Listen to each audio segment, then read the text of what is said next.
why would I lean more towards a franchise over a startup? Yeah.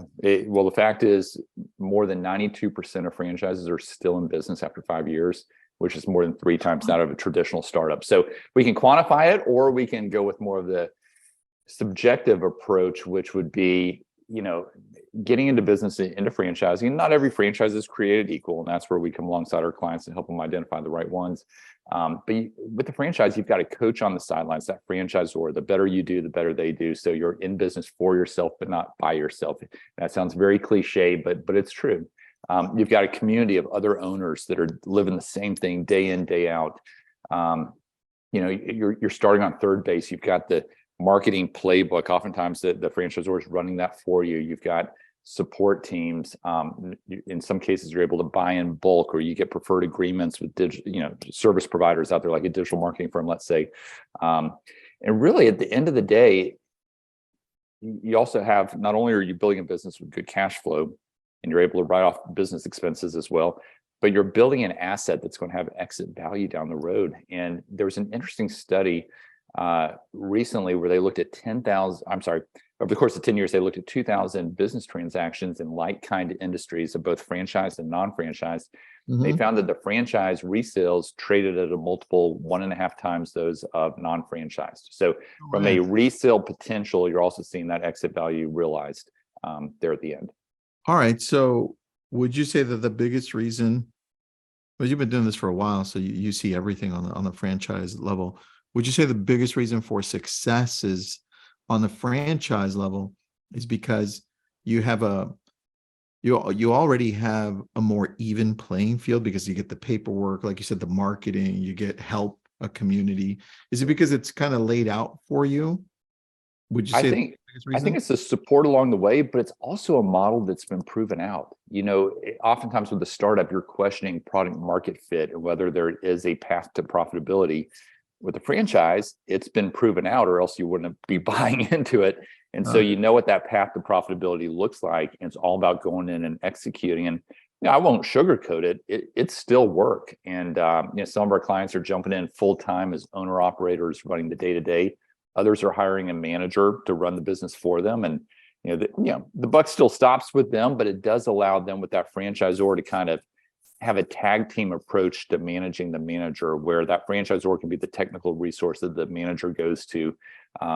It just takes some of the burden off of our clients that are looking to keep their day job or keep their current businesses they're focused on.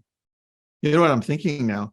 If, let's say, you want to start a startup, it would probably be a better idea to go into a franchise like with you and be like, hey, John, what's a great opportunity? Be like, hey, these are the ones, and be like, jump into it, get all the groundwork, lay everything down. And then if you want to start a separate startup, you literally have the playbook and be like, oh, I remember how to do this. Like, I think that's an excellent point. That's a great point. We talked about that. We talked about what's right for the next season in your entrepreneurial journey, knowing this might not be the only thing that you ever do. And it's interesting. We work with a lot of people that are also existing business owners that come and say, hey, we're looking for our next opportunity. We've been there, done that, and building a startup, we know all the work that goes into it. We'd rather have kind of a shortcut system that's been proven out for us. But I will say that some of them, when they come to us and we start talking, I have to clue them in on, hey, I don't think this is a right fit for you, because you're too entrepreneurial, and that you want to put your thumbprints all over everything, and you can't stay, within the lines. And so it's not the right fit for everyone, but I think it's the right fit for the majority. Well, I kind of like that, because I've done a few startups, and it's just like, I don't know what I don't know, right? Yeah, and that I think was the biggest challenge. Do you offer, for people that want to do startups, do you ever offer like, hey, well, since you don't want to go the franchising route, here's a process that you need to follow no matter what, right? You're going to need this, you're going to need that, you're going to need that. Do you ever do that, or no? We do. We have a chapter in our book that kind of touches on that. I also did a video series for the Entrepreneurs Organization recently on franchising, and there's a section in there where it talks about, hey, even if you don't get into franchising, whether it be buying a franchise or franchising your business, or in some cases, you can be a franchising vendor and make that a client vertical. But let's just say franchising is not for you, at least not in this season.